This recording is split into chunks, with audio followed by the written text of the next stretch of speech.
Good evening, Scotland. Good evening, social media land. I hope you are well. It is Friday, the 30th of June, 2023. Welcome to Saorsa Live.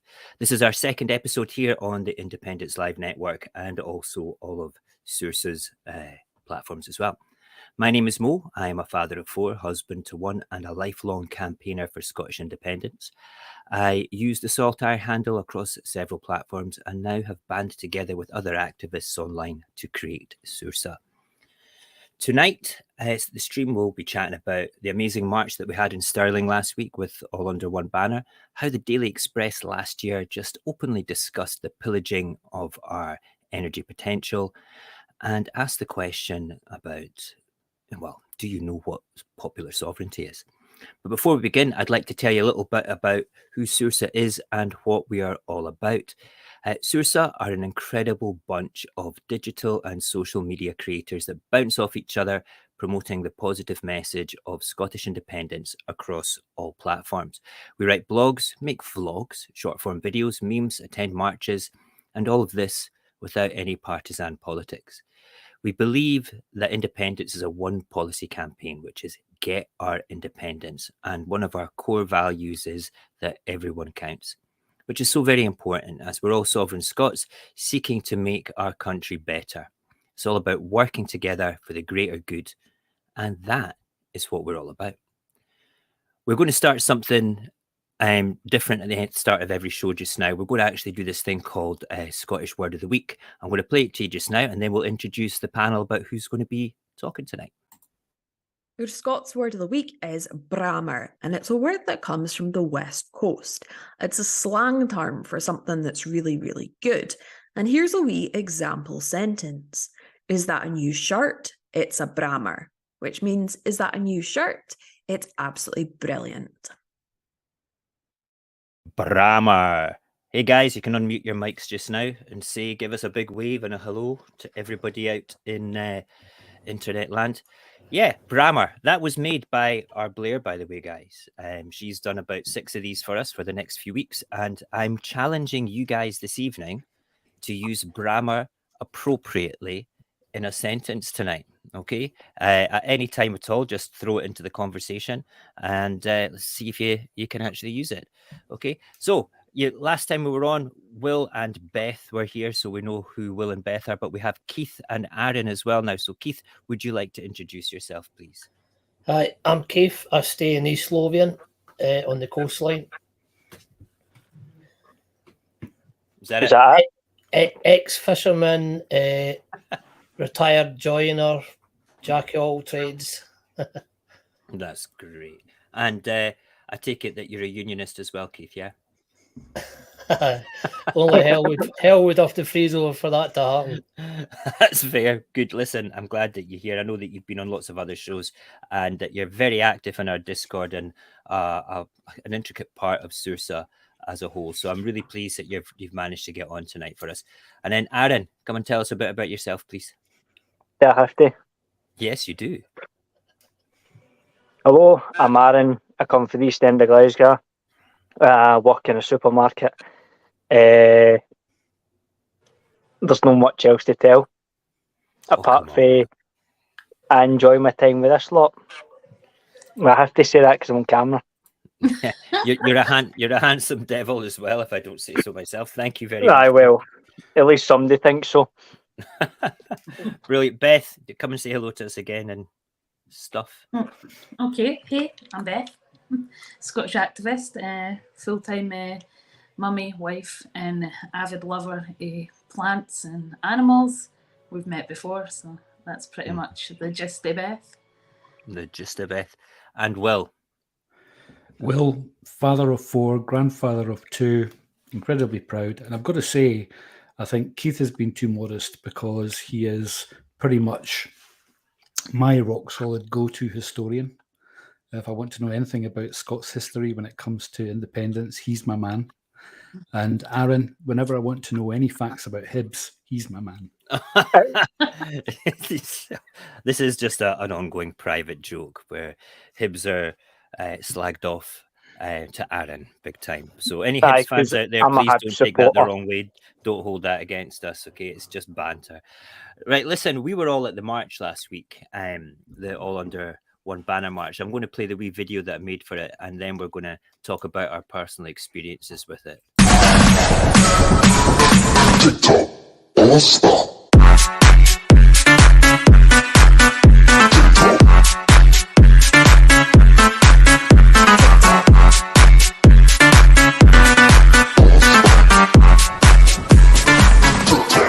All stop.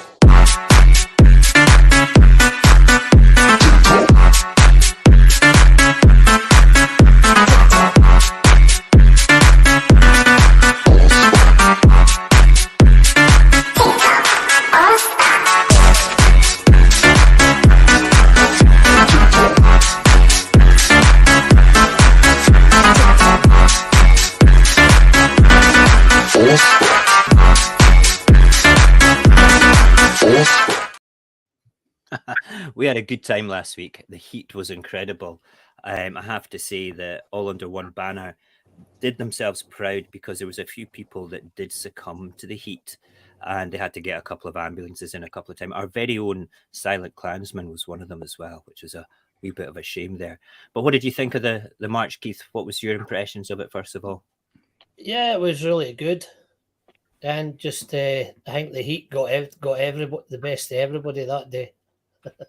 Yeah, it was a tough one. It was a tough one. You were going to take your drone and try and get some footage as well, weren't you, that day? Yeah, but there was too many flying about there. I mean, you're not really supposed to fly them above people.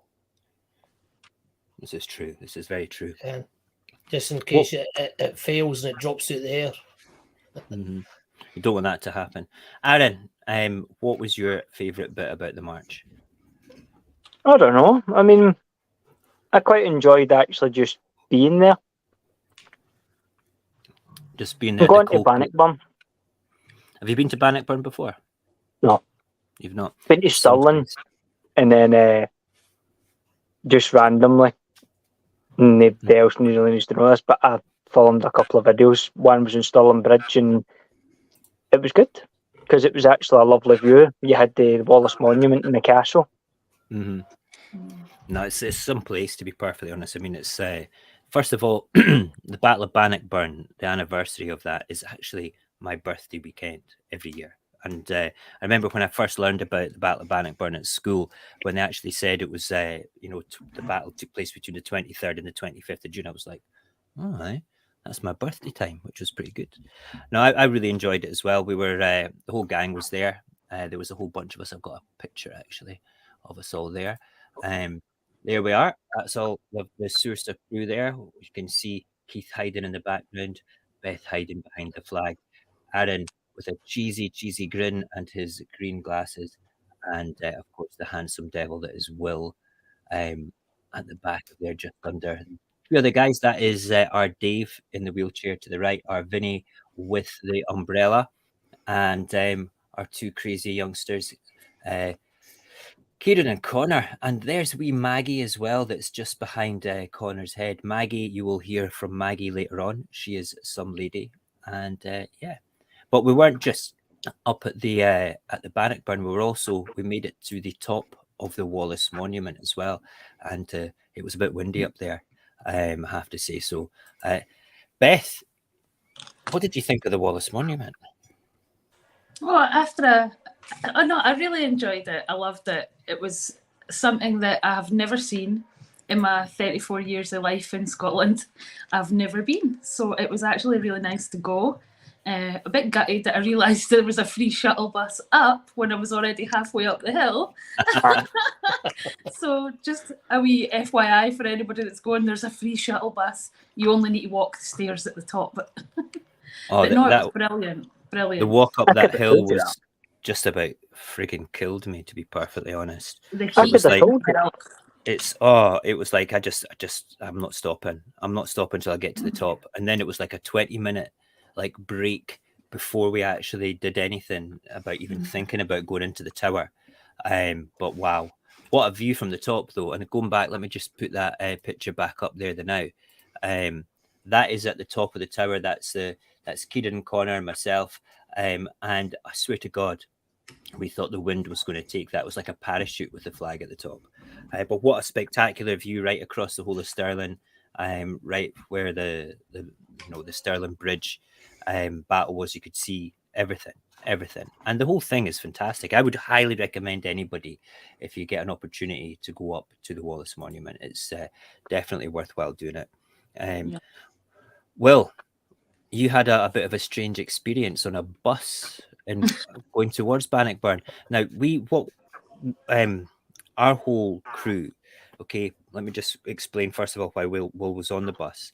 One of our members, Vinny, unbelievable. What an absolute hero. I think he's in the chat just now. Thank you for the mug, by the way, Vinny. He got me this for my birthday and I'm using it tonight. Vinny comes to all the marches, and we're all deeply concerned sometimes for his health and things. But so we insisted this time, listen, don't do the march, just get to Bannockburn. It's really, really hot. We want to make sure that you're safe and enjoying this. And so Will took Vinny on the bus to the Bannockburn field, and it was a bit of a weird experience on that bus, Will.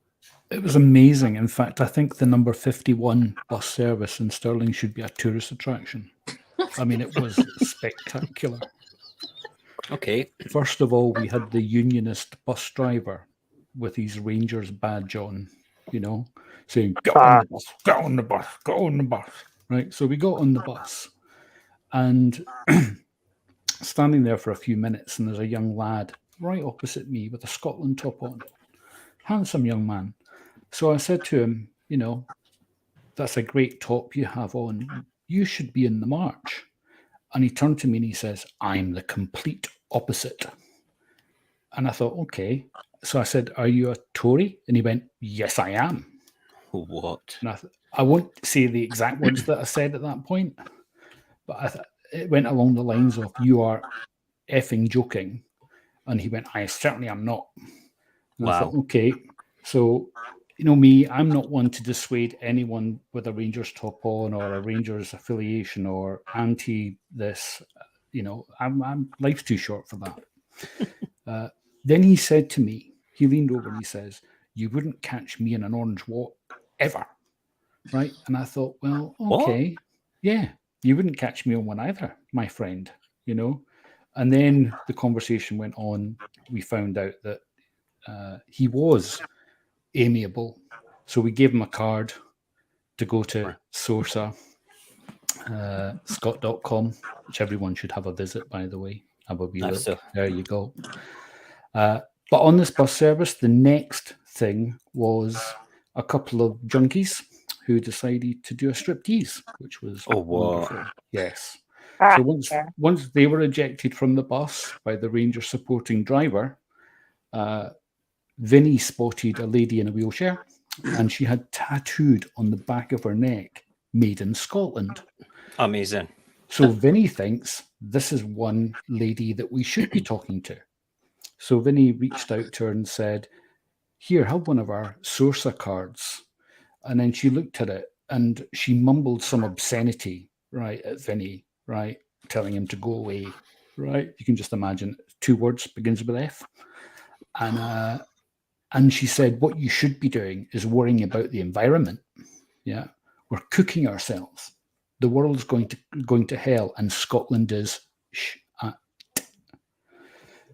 And this happened all within a 5-minute period. The stripping junkies, the Scots supporting unionist, oh my God, and the mental lady in a wheelchair. It was amazing. Fantastic. I wouldn't have missed it for the world. It sounds like I should have been driving that bus.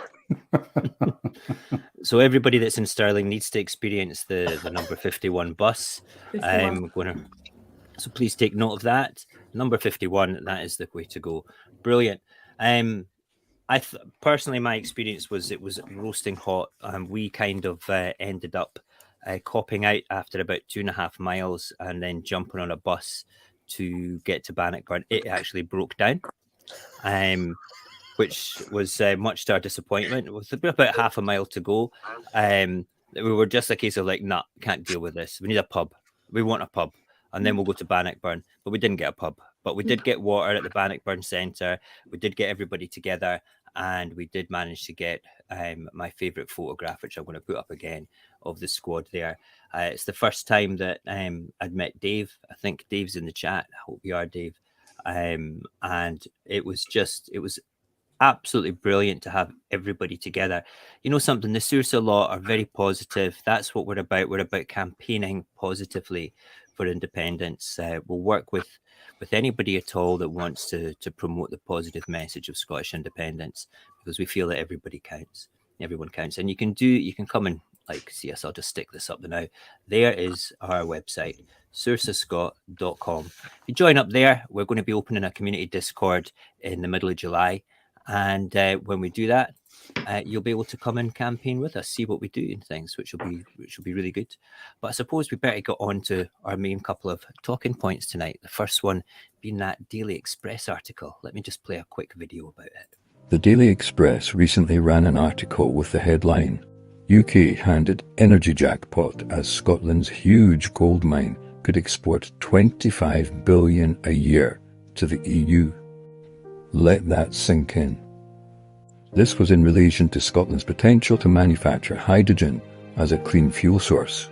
Remember, they stole our oil and kept its true potential and wealth from us.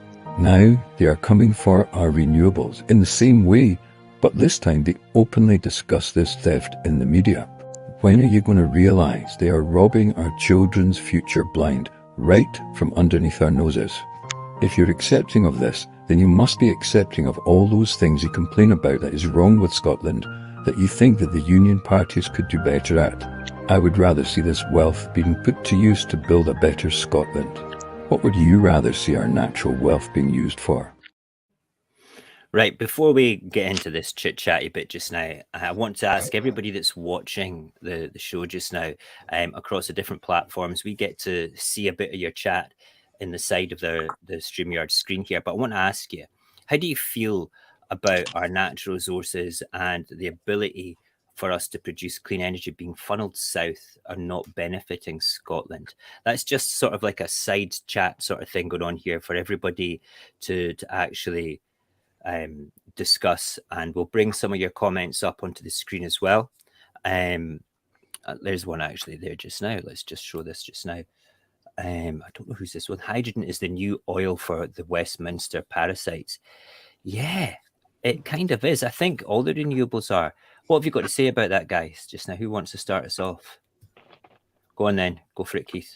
Well, I've already put a lot of stuff on social media platforms about the wind farm being built in the Forth Estuary right now. Mm-hmm. And the electricity produced from that will be going 350 miles south to Hawthorne Point via a sea cable. It will not light a bulb up in Scotland. That's just, and is it finished yet, that particular? No, they're actually just putting the towers that sit on the seabed. So much will be sticking out, and then they've got the towers to put on top, then the turbine, and then your propellers for the turbine going last. So they're in the process of making it, but every time you get bad weather, they can't do anything. So the big crane barges not have to go and shelter behind the May Island or go into one of the docks nearby. My whole problem with everything here, right, is that I kind of grew up in the world where we discovered oil, and then I was also in the time of like that program from America, Dallas, you know, with the Ewings and the big towers of Dallas and the oil wealth of Texas and everything, and the shoulder pads. So I always thought that Edinburgh would end up like Dallas, you know, with like the oil wealth would be incredible, but it didn't. It ended up, you know, building parts of London and things, and we ended up having none of this wealth dropping on our doorstep at all. In fact, exactly the opposite from it all. And it was, I just don't want to see this happening again. The article in question was back in 2022, the one that was quoted in the wee video there. So it's not an old thing. It's just kind of put in the back pages for things, you know. Beth, what do you think about all this? Well, it's nothing new, is it? This is absolutely nothing new. No, you're right there, Tommy Gunn. ripped us off for years. Yeah, you're 100% right. That's exactly what I've got written down here in my notes as well. No, it's gone on far too long. There has to come a point where Scotland turn around and say, no, you've had your share. You've had more than your share. We're taking it all back. Enough's enough. I mean, how long are we going to let Westminster treat us like this? No, it's not a good thing. No, not at all. It's what we're doing here is we're accepting our children's future being dropped in the ocean. We're not getting the opportunity. Our kids will not have the opportunity if we don't do something about this, if we don't fight for our independence, if we don't push forward with our, with peacefully, of course, by any means possible. And, this is again what Saorsa is about. It's about just bringing these little bits of information to the wider independence community, and to be able to say to them, look, we know that you know this. Help us push that message out. And it is incredibly frustrating. Will, you must have something to say about this as well. Well, on the back of, we've got somebody in the chat who, number one, who says hydrogen is the new oil for the Westminster parasites. I couldn't agree more with that. Green hydrogen will be what powers the trucks, the trains, etc., anything which can't be electrified over line. And the reason for that is there isn't the infrastructure, and there probably will never be the infrastructure for everyone to drive electric cars. There isn't the lithium, the cobalt in the ground. And lithium is one of those things that can be recycled, but for secondary, for mobile phones and things, but not for other cars. And in my, I would say previous life, I was involved with an investment bank in the States, one that's internationally known. And even latterly, they wouldn't really touch electric infrastructure. They were looking at green hydrogen. And Scotland in particular is absolutely the world centre when it comes to renewable energy. Nobody has the coastline of Scotland. Nobody has the wind touch of Scotland. It's the centre of the universe when it comes to that. And green hydrogen requires large amounts of energy to produce. And if it's renewable, then it's cheap. If you can't exactly use oil to create a green energy, can you? So it has to be renewables. And Scotland is really set up to take advantage of that if done properly. So when I see this Daily Express headline or back page headline or hidden headline, I totally and utterly believe it. That will be the next resource that they will take from us. The crazy thing is, as well, I don't know if you know this, that Scotland's tidal energy, even just now, is greater than the rest of the world combined. Now, I was reading an article about that, which is a ridiculous amount. I mean, the way that I see this, right? Okay, just the building blocks of everything for a positive economy, right? People argue that, we're not a manufacturing country. We don't do this, we don't do that. Okay, however, let's consider a couple of little things. And I've said this in TikTok lives as well before, right? Where basically we don't have a massive manufacturing base, but what we do have, okay, is a massive amount of water, and everything needs water to be manufactured. I think it's something like, so make round about, maybe I think it's 10,000 liters to make a smartphone in the processing of it. It could be maybe 1,000, I don't know. Let's just say a lot of water is used for making a smartphone. Okay. As we progress into the future, more and more manufacturers are going to want to have like less of a carbon footprint to make their technology, to make their parts and things. So why not go to a country that can actually manufacture things with like purpose-built factories, okay, where they have water and clean energy. We've also got a pretty well-educated population that can go into these factories, and they'll be smart factories. They're not going to be like old factories from before. These are going to be high-tech factories, and that means there'll be jobs. So we're also based right in the coast of Europe to go and trade with Europe, but also on the west coast of Scotland, the shipping lanes to go out to America.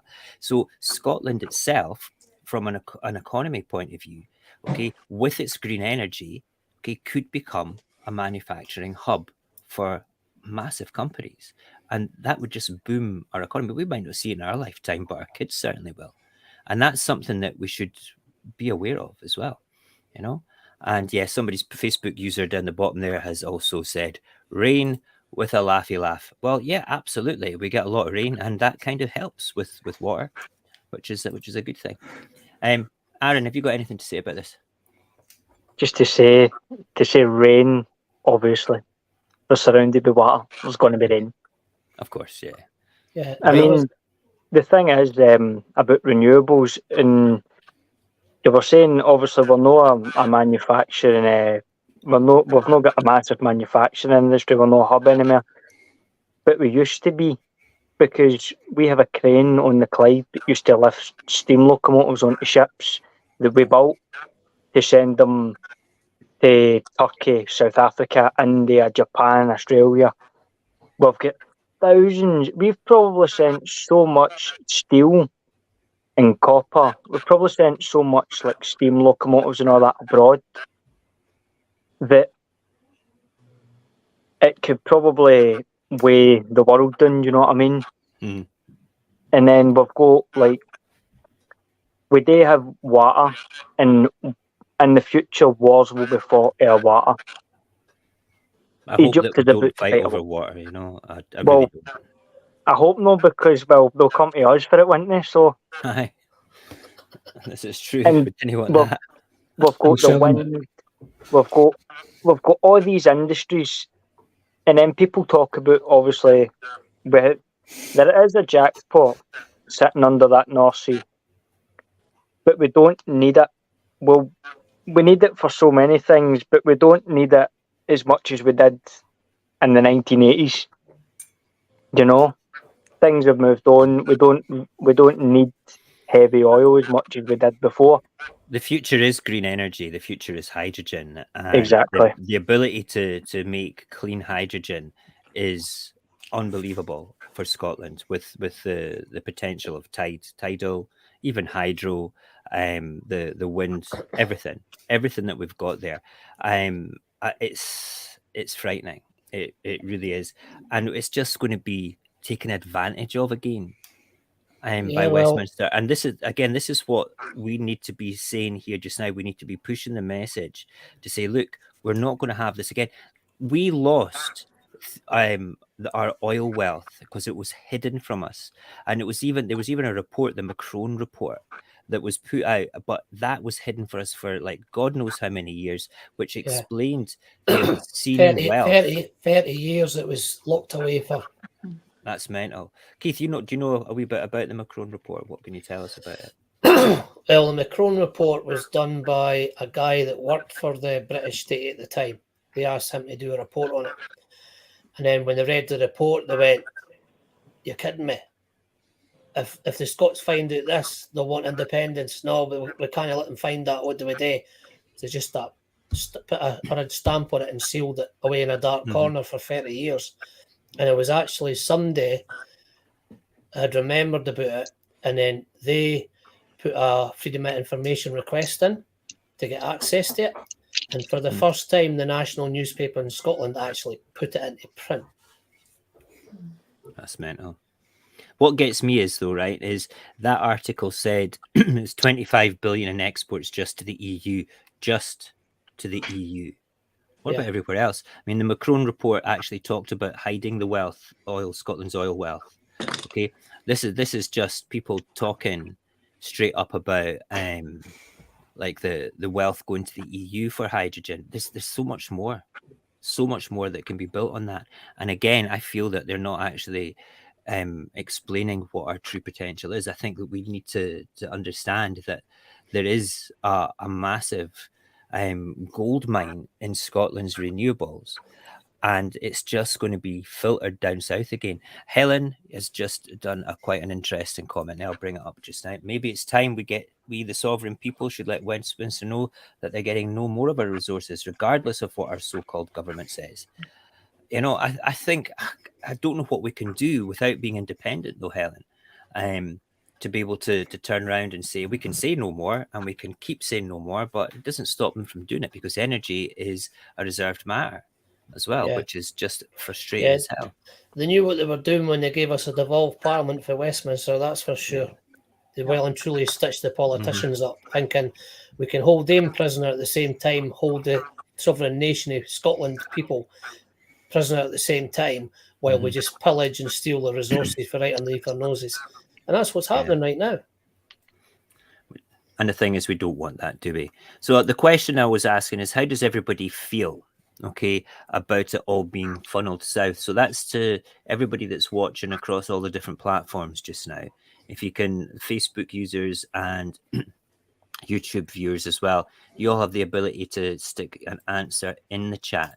How do you feel about Scotland's renewable wealth being funneled south again? And we'll go around the panel here just now, just in a straight up sentence. Keith, how do you feel about it being funneled south? I'm sick of seeing my country being robbed blind. That's a good answer. Will? I think it's disgusting. It's just feeding the elites down there, nothing more. It's not even going to the people in England. You know, it's going to the elites. That's who benefits. Beth, what do you think? I'm not allowed to swear on here. Mo said I'm not allowed Mo to said, swear. So no swearing, we are live. I'll just say it's no very Brammer. Oh, there's our first Brammer. Well done. That was Brammer that you got a Brammer in there. It's no very Brammer that them stealing our resources again. Absolutely. Aaron? Everybody stole my words. Brilliant. I'm going to come back to Helen. She said another wee fair point there as well. In that case, we should tell the Scottish government we're telling them to do as the people want or move over, and we will. Yeah, do you know something? It's going to get to that point, really, isn't it? Absolutely. Druss is saying end the onion. That is our Druss's. That is our. That's how he feels about it. We need to end the onion, and I totally agree with you, Druss, when it comes to that. Michael, where are we, Michael? Not really going south, going offshore. Yeah, that's right. To the elites, Michael. I agree with you. There is a giant, huge wind farm, right? They've already laid the plans out for it, and they've put some laid sea cables down and up for it. This is going to be a real Brammer, right, of a wind farm, right? It could be the potential of the biggest in the whole of Europe, if not the world. That was rubbish, by the way. And it's going to be built outside the Forth Mouth in the North Sea, right? And it's going to be built under when they moved the maritime boundary at Berwick upon Tweed in 1999. Donald Dewar and Tony Blair moved it that way to steal 7,000 square miles, like Vinny had said in the comments. Yep. Right? Now, this wind farm is that big that Greenpeace kicked up a stink about it, right? And it's made up of 3 big giant farms, right? All close together. And they had to reduce one of the farm sizes down and move it so the migratory birds could come up the Forth to nest on the Bass Rock, and that would have been chopped to bits. That's how big it's going to be. Wow. And we will not get anything from that. And I've got the actual consultation paperwork and everything. And I do plan to make a video up on that and put it across all social media so people can see it. That's a good idea. That's good. My personal feelings is that if we don't do something about it, I like what Helen's saying. We need to instruct our government not to do this anymore, not to do anything. And we need to stand up for ourselves. So just, you know, if they're not going to do what we want, they just need to move aside and let the sovereign people take over and do the right thing. Because at the end of the day, it's our children's future. It's our grandchildren's future. We're basically screwing around with their legacy and the ability for them to have a better Scotland. And that's it. That's what it boils down to me. I don't fight for independence for myself. I fight for my kids and the future generations of Scotland that come along. I doubt that we will see, maybe Aaron will see the benefit because he's a young man. He might be able to see the benefit of an independent Scotland, but I don't think that that I myself will get the benefit of it. But I certainly think that in my lifetime, we will be independent. Right. Let us play the next little video. Thank you very much for that. If anybody wants to have any other comments, we can come back at the end for this one as well. We're going to move on to our other little bit. This is about a 2-minute, 40-second video that I just made tonight is just a talky one, talking about a comparison between popular sovereignty and parliamentary sovereignty. It kind of just takes the very, very basics of it. It doesn't go into anything too analytical, and it's just as a taster of what this is all about. So have a wee listen, and then we will come back and have this discussion. Popular sovereignty and parliamentary sovereignty are two distinct concepts in political theory, highlighting different sources of authority and decision-making processes within a government system. Parliamentary sovereignty is a principle that emphasises the supreme authority of the legislative body in making, amending, or repealing laws. In this system, the Parliament has the ultimate power to shape legislation, and its decisions cannot be overruled by other institutions. It is associated with countries like the United Kingdom, where the Parliament is considered to be the highest law-making authority. On the other hand, popular sovereignty asserts that the political power ultimately resides with the people. It emphasises that government's legitimacy and authority derive from the consent and will of the governed. Popular sovereignty promotes the idea of political equality, participation, and the protection of individual rights. It often manifests in democratic systems where citizens have the right to participate in decision-making through voting, referendums, and the election of representatives. While parliamentary sovereignty emphasises the power of the legislative body, popular sovereignty emphasises the power of the people. Parliamentary sovereignty may have limited checks and balances, potentially raising concerns about accountability and the protection of minority rights. In contrast, popular sovereignty places a strong emphasis on the participation of citizens, protection of individual rights, and the idea that the government serves the interests and needs of the people. In the context of Scotland, where there is a discussion about independence, the concept of popular sovereignty becomes particularly relevant. It prompts considerations about the rights and powers of the people in shaping the future governance and decision-making processes of an independent Scotland. Questions about accountability, citizen participation, and the protection of individual rights become crucial in this context. When evaluating politician stances, it is important to inquire about their views on popular sovereignty versus parliamentary sovereignty. If they are advocating for parliamentary sovereignty alone, this may raise concerns about their commitment to inclusive governance. Understanding their positions on these concepts can provide insights to their perspectives on democracy, citizen participation, and the extent of government accountability. Right now, we don't see much government accountability. With everything that's going on in Westminster, even with things that are going on in Holyrood. And we actually live under a parliamentary sovereignty model in the UK. Yeah, and the devolved Parliament from Westminster works under the same system as Westminster, parliamentary sovereignty. Yeah, I've only kind of started to get into this over the past sort of year and a bit, more so now than any other time, because I'm not one to sort of like point fingers at any political party other than the Tories, and that's fine, because they can be, you can, you know, say what you like about them, because they're kind of, I'm going to start swearing if I start thinking about it. I'll get triggered. They're free game. Yeah, absolutely. Open season. They apparently the word Tory comes from an Irish word. I can't remember what it is. It sounds quite similar to Tory, but it means robber. Yeah. So that's mental. Yeah. So the point I'm trying to make is just now is we've lived under parliamentary sovereignty for so long, and if you look at the way that the whole of these islands are managed from Westminster, you can see that there is no accountability, there is no care for the people, there is no governance for the people. It's governed for the political elite and their cronies.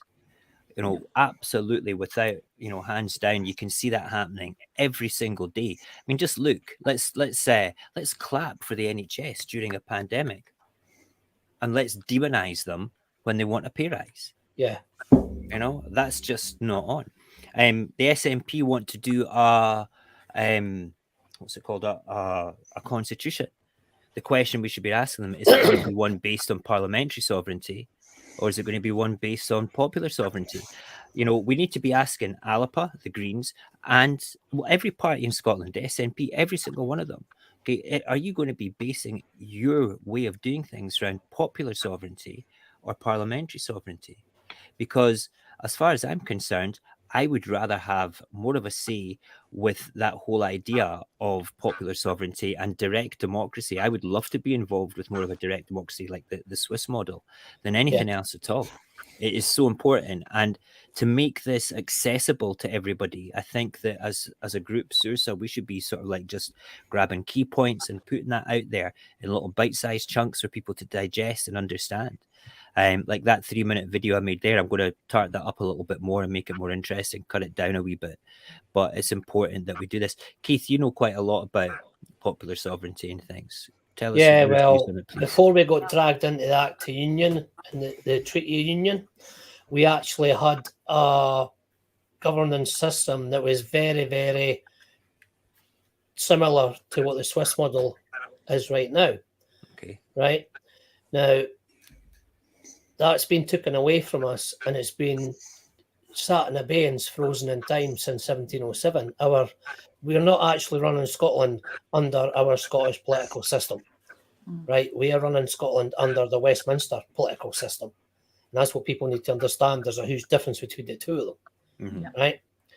Now, in the Swiss model, where you get direct democracy, on average, you vote at least up to 5 times a month, right? And you have the choice to vote or not. But if the government tries to put something through that the people don't want, they can actually veto it. And then the government has to drop it like a hot potato and, right, people didn't want that. Next, right? The way we are governed now is you only get to vote in your general election and you get to vote in your council election. That's it. So the voting things in Switzerland as well. It's not just on a national level. You probably get a couple of votes nationally in the year, maybe 3 or 4 sort of things. A lot. These sort of like votes you're talking about would be local level, to do with like your local communities and stuff as well. So like things that would directly affect maybe even just in your street, filling potholes. Yeah, like new schools, a new road being built, any infrastructure in your own town, you'd be voting on that. And the thing with this as well, because you're not forced, you're encouraged to vote, but you don't need to vote. Again, it's one of these. Will, you were shaking your head about this before a second ago. How do you feel about this? I don't like the Swiss model at all. Okay. I think if I was faced with 5 votes a month, I'd lose the will to live. I mean, I'm being honest. Yeah. I did have the fortune to work and live in the States for a good few years, and actually, they have popular sovereignty. It's called something slightly different. Mm-hmm. There's a guy called Alexander Hamilton. Everyone's probably heard of the musical. His father, a guy called James Hamilton, came from Ayrshire. And now when Alexander Hamilton, who was one of the people who wrote the American Constitution, he's a Scotsman. Yeah. He put a lot of the Convention of the Estates, which is what Keith's referring to as that local decision making, into the Constitution. And in fact, the founding fathers, through the years, through the amendments, kept that true. And in America, you've got something called federal law and state law. And actually, it's a big bone of contention. In the States, there's very few things that are federal law. Now, I think you have to be a serial killer or rob a bank or something which is a serious, serious crime. Everything else is state law. And the government can't interfere with that. And when it comes to state, you vote for your sheriff. If it's a metropolitan city, you vote for your chief of police. You vote for your attorney. The what's the word? Attorney General. Attorney General, which is like our Procurator Fiscal. You vote for them. District so what you're attorney. doing is you're actually holding the seats of power to account on a regular basis at a very local level. The federal government actually has very few things that interfere with your life. Everything else, your taxes, your sales tax, which is their version of VAT, is all state level. And in there, you might vote once a year. But what they tend to do is they'll tend to have elections which will run together. So you might have the chief of police running with the attorney general. So you'd vote twice. You'd go once to the polling station, but vote twice, if that makes sense. Yeah. But the Swiss model, to me, is a disaster waiting to happen. I think there's already apathy. I think people vote too much as it is. The problem is that we don't have the ability to get people out of power. And the other thing in the States is, we've all heard the saying, there's no tax without representation. In the States, your politicians are called representatives. Right. They represent you. And that's where the sovereignty comes in. The sovereignty isn't with the politicians, it's with the people. They have the right to bear arms for enemies, foreign and domestic. As long as it's an organized militia. I've done some. We'll not go into that, but there's fewer elections, but there's real accountability. And when it comes to it, these people worry about being re-elected, worry about doing a good job.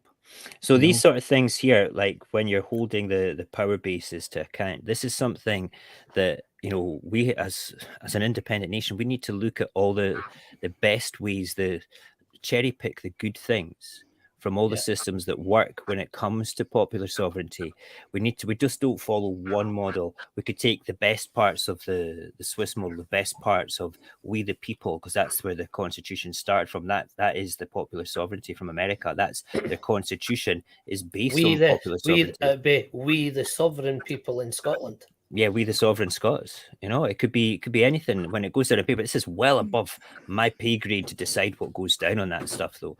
But from a point of view, it's something that we need to start thinking about now, and it's something that we need to be putting out as a collective message right across everywhere. You need to start thinking about this, Scotland, because independence is coming, and we don't want to have a constitution being relied upon about the existing set of politicians in Holyrood at all. It needs to be done by people that are academic, people that are living the best life they can, people like us as well. We should have some sort of say in this. I mean, it wasn't all massive academics and things that did the American Constitution. There was a lot of Scotsmen involved with that, I believe, as well.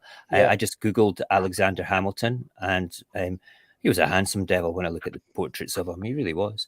But I think it's really interesting to consider that we have this potential. We're on the cusp of change in Scotland, and we could be a shining beacon to the rest of the world about how to change and move forward. Beth, please tell me you've got something interesting to say about this as well.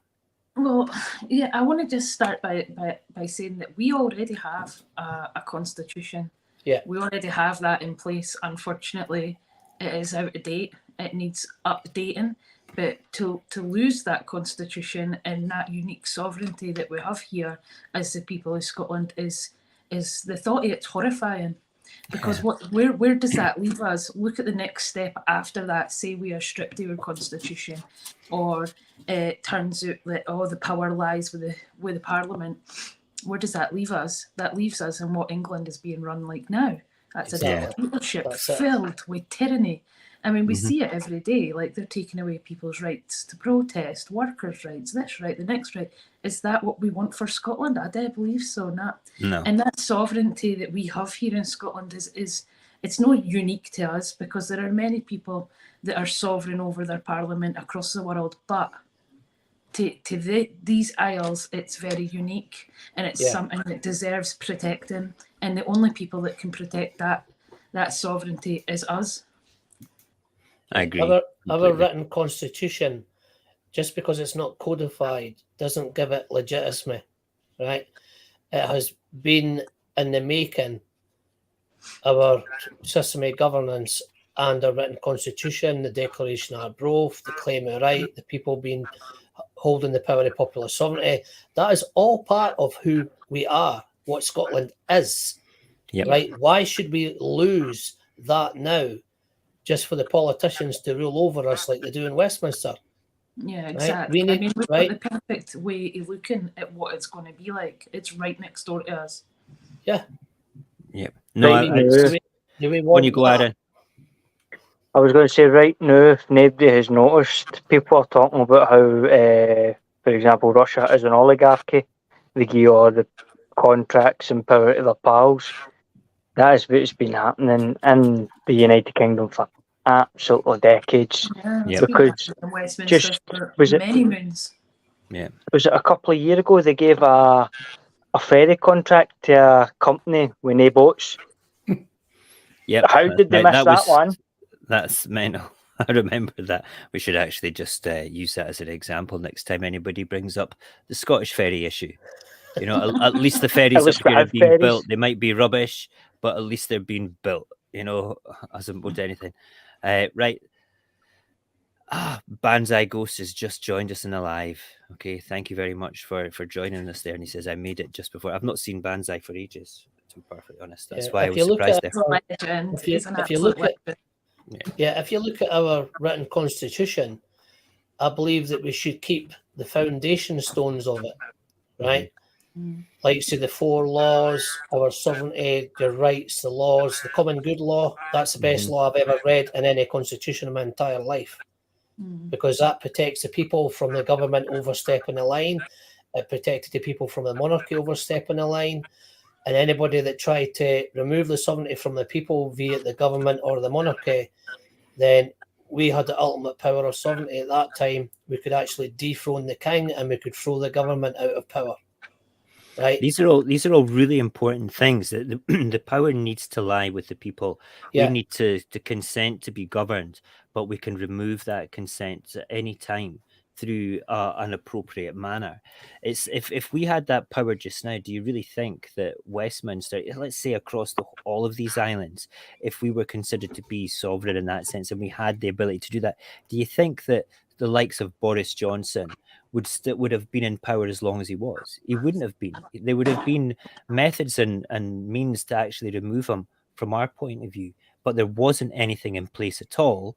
It had to be done internally by a political party, not even really by Westminster. They removed him as leader, then Westminster committee removed him, or was going to remove him until he resigned from Parliament. And it's just ridiculous. Absolutely. Yeah, ridiculous. I also think that any rewriting would have to be on the basis of all faiths, not just a Presbyterian Protestant faith. Yeah. Well, I said that. I said the church bar is defunct in the written constitution, right, in Scotland. You could rewrite a new bit of that and just state that all religions are seen equal, right? And anybody out in the streets demonstrating or using religion as a hate tool would just be straight off the streets. Simple as that. When it comes down to that, that's something that, again, I feel is well above my pay grade. I don't even understand where we could have. I mean, what you're saying is very straightforward, Keith. I wouldn't know where to begin to even discuss that. I mean, I'm a man of faith, but I keep my faith to myself. You know, because I believe pretty much that when it comes to faith, it is a personal thing, and I don't want to cram it down people's throats. I don't want to hear other people's faith crammed out, even though I'm open to a nice discussion about it. But you're absolutely right. Everything needs to have its place. It just needs to, what's the word I'm looking for? Common sense. It needs to have a bit of common sense and a bit of like, we need to preserve the rights of the majority and the minorities. Okay. It has to be where everyone counts. It really, really does. And that's a Scotland that I would want to live in. A Scotland where everyone counts. Well, to me, it kind of defeats the purpose of us getting their independence and gaining control of their own finances and resources, and we're still going to be living under an English parliamentary political system. Yeah, there was an interesting comment. I'm going to bring it up just now. How do you pronounce this name? Is that Conniech? How do you pronounce that? Anyway, to answer your other question, when we were talking about, come on. Can you not? His phone just fell. Brilliant. Okay, so basically, when we're talking about the SNP producing a constitution, Humza said that the sovereignty would always lie with the people, and it should be included in Scotland's codified constitution, as well as the things like the people's right to strike and everything. I really hope so. Just so you know, I'm a card-carrying member of the SNP. I'm not a zealot, but I voted for them all the time. I don't agree with everything they say, and I don't disagree with everything they say. Okay, it's just who I am, and I've got, that's a personal right of mine to vote for whoever I want. And I really hope that the sensible collective of politicians that we have, okay, can put something that is based around the Scottish people being sovereign and the ability to hold their governments to account. I think that's really important, and that's a really interesting comment. I think we've lost our Aaron. Hopefully he'll come back soon. Oh, everybody's bigger on my screen now. I can see how handsome Will is. I've read the written constitution that the SNP put online so people could go and look at it. Right? Which one was that? The one from a few years ago, or is that just recent? Right. Yeah. Okay. Right. Now they've been handed 4 written constitutions within the past 8 years. Right. One was a total blinder because I actually had the privilege of reading every single one that was handed to them, right? And they just stuck them in a drawer and ignored them. And now all of a sudden they're coming out with a written constitution, blah, blah, blah. But like I said, I don't follow any political party anymore. I'm Switzerland and Scotland, right? I don't have any political agendas or anything. I just want what's best for the country and the people of it. Right. Yeah. But at the end of the day, we need something that's going to protect us from ourselves, really, isn't it? We need something that's positive, something that looks after, like I say, the minorities and the majority of people, basically where everyone counts. And that is really how it is. What time is it? It is 2 minutes to 12. I'm going to bring this part of the conversation to a close. I'm going to, if Aaron's watching somewhere else, because he's just dropped his phone, something's happened, waves to Aaron, and we will move on with just our kind of our wrapping up thing. So listen, thank you everybody for contributing to that, and thanks everybody in the side chat across all the platforms just now. Some really interesting comments, really interesting discussion. I've learned I've learned a little bit about things, and I think that I feel when it comes to popular sovereignty that we do need to look at all the good things that comes from it. And we also need to look at, when it comes to the Constitution, we do have to rely on more knowledgeable people with it, but also people that, you know, might think outside the box. One of us, maybe somebody that says, hey, look, have you thought about this? Because it's going to be with us for eternity, really, isn't it? At the end of the day. Yeah, that's it. And once your written constitution is put in place and codified, the only people that can change it would be the people, not the government. I agree with that as well. Yeah. Right. Interestingly, in the States, the wording convention is used. Convention. That if the majority of states agree, there can be an amendment to the Constitution, and that's where their convention of the states come in. Yeah. So Alexander did a great job when he did his part in writing it. He didn't write the whole thing, obviously. But there was a major influence from Scotland in that constitution. I'm not saying that's the answer. What I'm saying is that there's various parts of the nomenclature that's been used in their constitution. Yeah, they took certain parts of our written constitution and put it into the American one.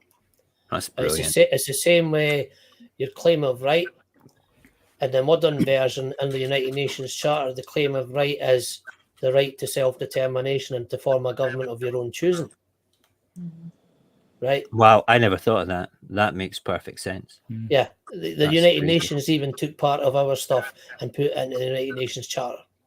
That's brilliant. I think we should delve more in and be interesting to do something about the comparisons of the American Constitution with our historic documents. I think that would be something quite interesting just to sort of like deep dive into and have a good, interesting read about. But I'm going to bring this little part to a close. I try not to run over an hour with the lives because it gets quite late for people, and we like to have a wee chat in Discord afterwards. So I'm going to move on to our wrapping up bit, which is a few shout outs, and particularly Maggie. Let me just bring up the picture that we had earlier on. I can't zoom in, but Maggie is, if you look under the umbrella, it's a lady with curly hair and a blue t-shirt. Maggie has followed me under the Saltire brand on Instagram for a long time. And she joins us at the marches now. She is one of us Saorsa people, which is amazing. And she was the very first victim, shall I say victim, or contributor for doing what I've done is a kind of a mini vlog. It takes about maybe a minute and a half to record it. For these things called 5 questions.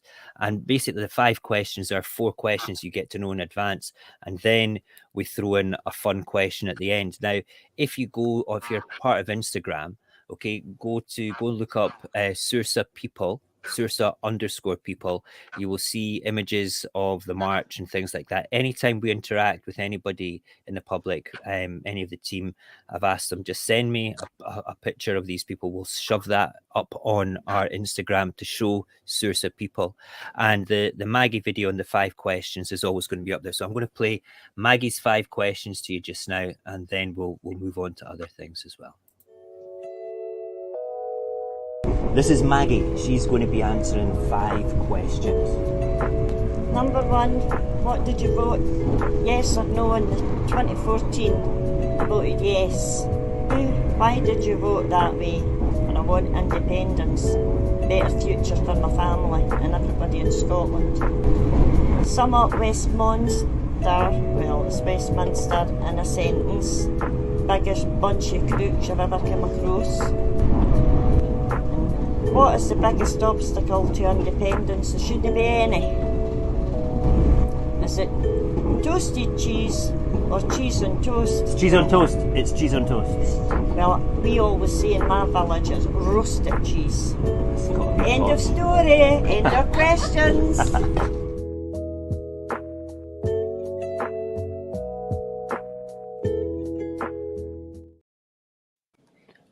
I love Maggie.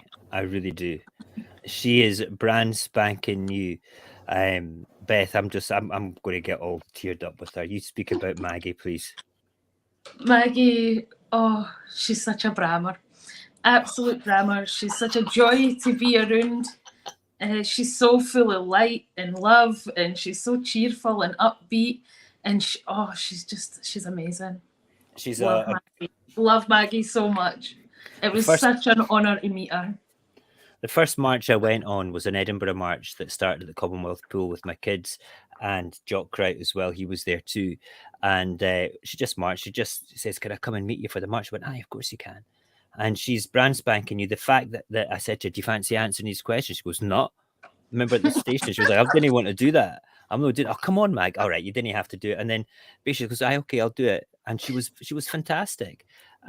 She really was. And you know, if you see any of her stuff, she follows most of the Saorsa folk now on Instagram, and she's kind of like she's not so much a technophobe, but she's like, I didn't know how to do that sort of thing. So we taught her how to share more, but she's really only got a presence on Instagram, and she shares all our stuff, and I share all her stuff, and she's just a great lass. She really is. And it's a privilege to know her. And it's great that she joins us on all these marches as well, which is good. A few more shout outs tonight as well, apart from a massive shout out to Maggie. 3 very important things that we should all get behind as non-partisan people. These are really important. The first one is a chain of freedom. Yes. Without doubt, I've already registered for that. If you have not registered for Train of, good lad, are you going to come through for it, Will? It's Brammer. It's Brammer. So that's yes, is the answer. Apart But I from wouldn't me, miss it for the world.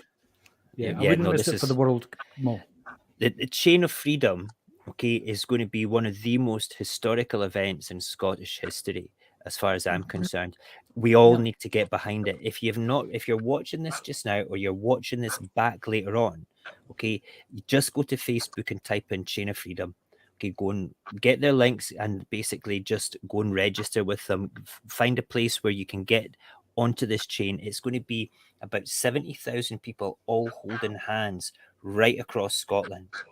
I mean, and then they're going to do drone flights across it to actually film it all as well.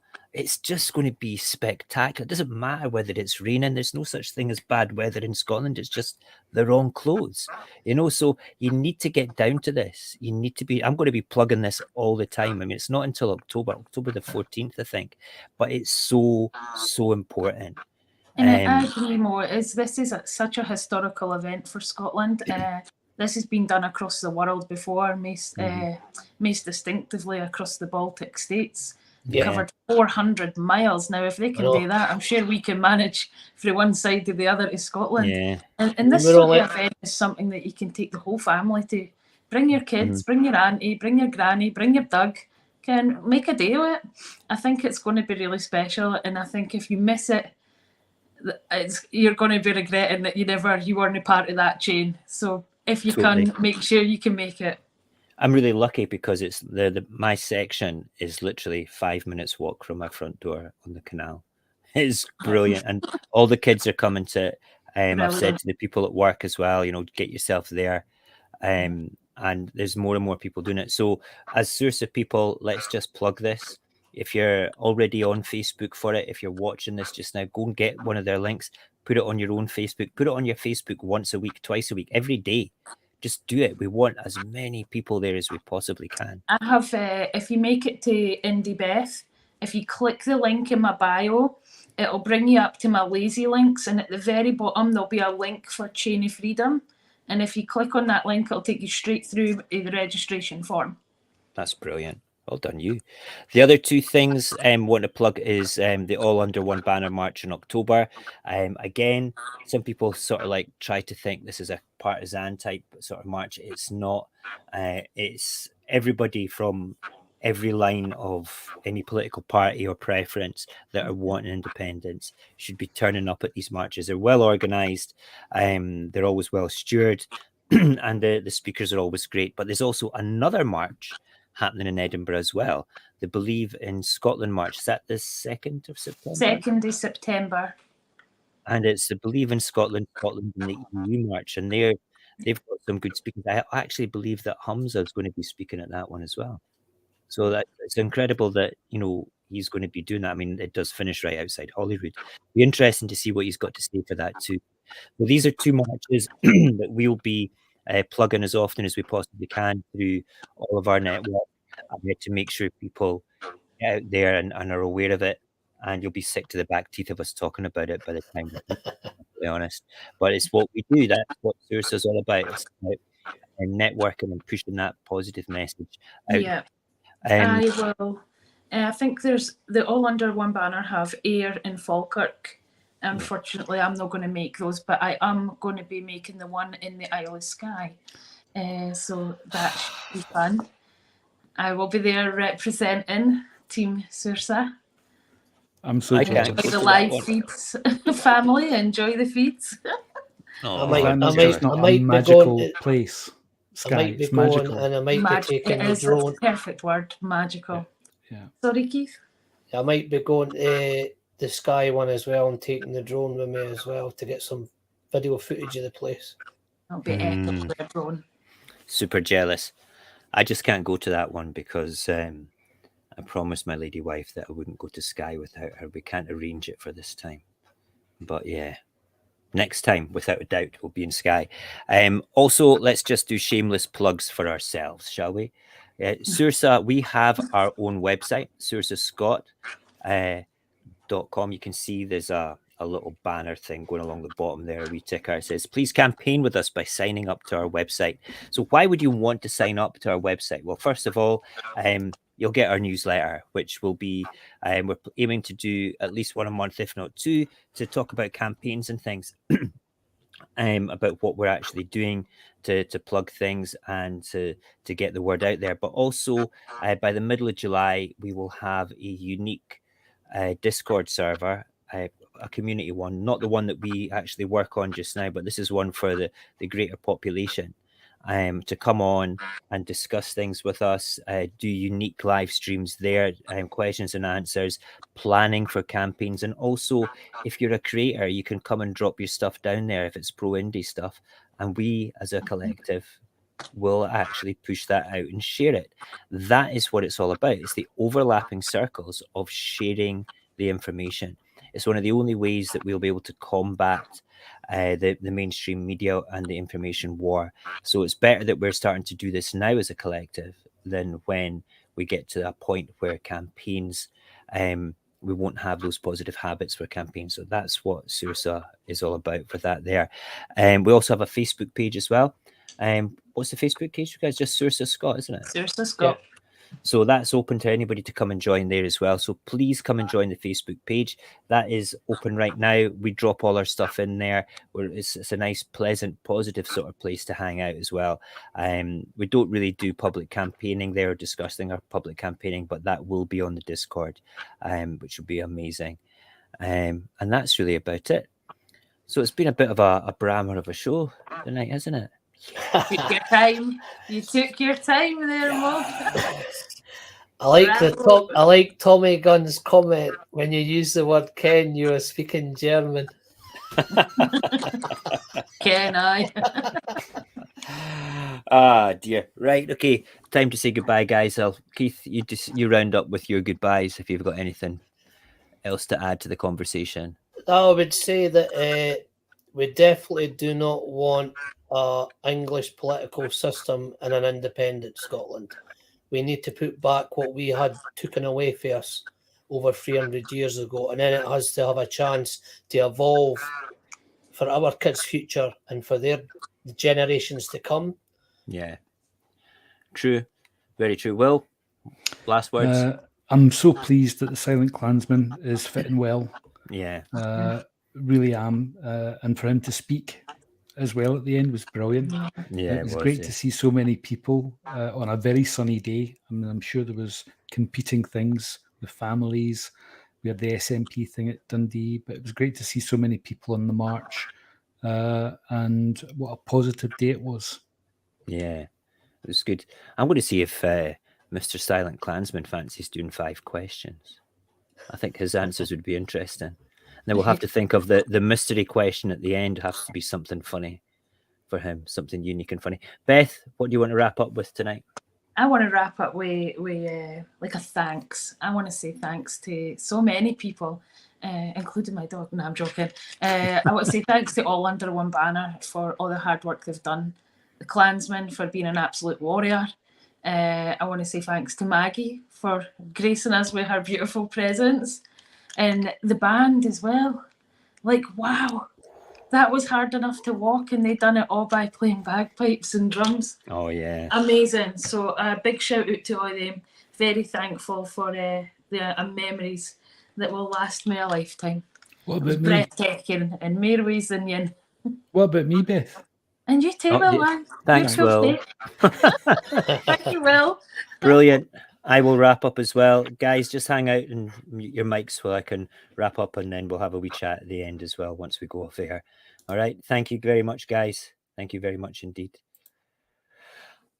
So we've come to end of another great show. I hope you enjoyed it. That's kind of more what we're about. A few videos in amongst everything, and a good discussion with some positive people there.